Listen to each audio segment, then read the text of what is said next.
आप हमको कोई लॉ बताइए काले साहब। नहीं, हम नहीं मान रहे। मैं वो पहले ही देख लीजिए मेरा रिप्लाई देख लीजिए ना। अरे वो इसी रिप्लाई पे देख लिया, हम सब देख के आए सुबह से घर में। नहीं आप हमको ये बताओ काले साहब कि ग्रेजुएटी का जो फोरम है वो काय के लिए बना है? भाई दिखाओ तो पेमेंट ऑफ ग्रेजुएटी एक्ट। यहाँ पर किसी भी संस्था में ग्रेजुएटी अधिनियम 1972 लागू है, तो यहाँ नहीं लड़शिप क्यों नहीं लागू है?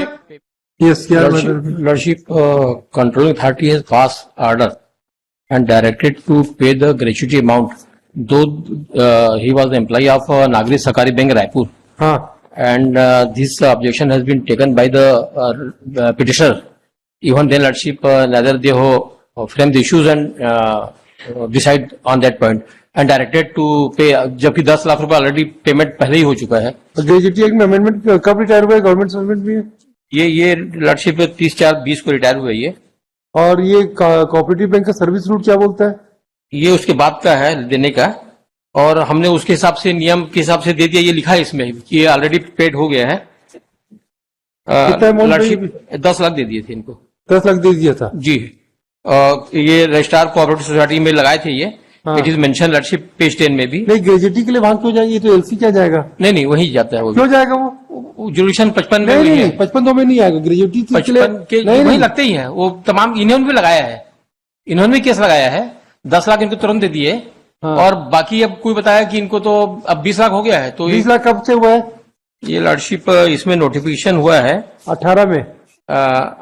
लॉर्डशिप इट इज मेंशन 29 मार्च 18 को। 29 मार्च 18 को जी। आपके पेंशन है क्या?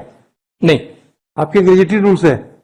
तो फिर तो ये कोऑपरेटिव में जाना था इनको। तो वो से कुछ नहीं होता gratuity. It is mention lordship. भाई आप हमको कोई लॉ बताइए काले साहब। नहीं, हम नहीं मान रहे। मैं वो पहले ही देख लीजिए मेरा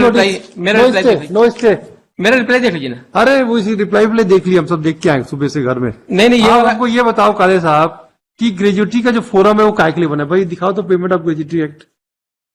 जहां पर किसी भी संस्था में ग्रेजुएटी अधिनियम 1972 लागू है, तो यहाँ नहीं लॉर्डशिप क्यों नहीं लागू है? Payment of sorry gratuity act जो है ये आपका एग्जाम्पशन है क्या? एग्जाम्पशन फिर नहीं है। एग्जाम्पशन का नहीं है। मत देना। नहीं ये नंबर ऑफ केसेस वही चलते हैं, वही चले कहीं भी चले। हम ठीक कर रहे हैं अभी। लॉ बना देंगे ना। Issue notice no.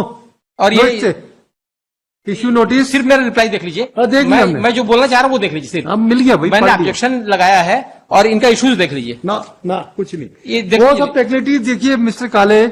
Labour law में ये सब टेक्निकलिटी नहीं चलती। नहीं, लेबर लॉ का नहीं है लॉर्डशिप। अरे ग्रेजुएटी मतलब लेबर लॉ नहीं होगा। नहीं मैं बोल रहा हूं हमको सिखाओगे और आप हमको हम आपसे सीखेंगे क्या? या आप आपको हम सिखाएंगे क्या? दोनों अपनी अपनी सीमाओं को सीमे ना।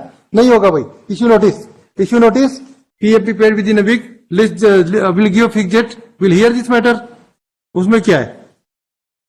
14 लगा दो इसको आप 7 दिसंबर। और डिस्बर्स में मैं पैसे जमा कर दिया वो अभी। तो जमा कर दिए तो कुछ नहीं होता। अगर वो जो हारेगा तो पूरे पैसा विड्रॉ करेगा। हम लिख देंगे। हम लिख देते। If the petitioner succeed in the petition the respondent will be responsible to repayment the payment will repay the excess amount with interest of 6%। जी हाँ बस। पर पैसा तो उसको मिलेगा भी। पेंशन ग्रेजुएटी मिलेगी पर कौन देगा? ये ग्रेजुएटी वही है। अरे वो आपका बैंक के अंडरटेकिंग क्या असेट्स एंड लायबिलिटी कौन सा है कि आपने कहाँ पेश किया? नीचे के कोर्ट में। नहीं, इसी बात है। हमारी लायबिलिटी है ना। हम नहीं बोल रहे हैं लायबिलिटी नहीं बोल रहे हैं। हम तो एक्सेप्ट कर रहे हैं लायबिलिटी हमारी ही है। फिर दीजिए। हमने लायबिलिटी में 10 लाख दे भी दिया। 22 लाख उसको देना पड़ेगा। अमेंडमेंट आ गया था, देना पड़ेगा। जी। अब वो कौन ऑर्डर करेगा यही सवाल है। बस सवाल भी वही करेगा जो कंट्रोलिंग अथॉरिटी। हम लॉ डिसाइड कर देंगे ना। जी वो होना जरूरी था लॉर्डशिप। कोई उसमें रास्ते खुल जाएंगे फिर। हम भी चाह रहे हैं। एलसी चाहते हो ना? नहीं मतलब हम भी चाह रहे हैं कि हो जाए, आसान हो जाएगा। हाँ एलसी का खुल जाएगा तो आपका ज्यादा हमसे मत बोलवाओ। हम बोल देंगे फिर कुछ।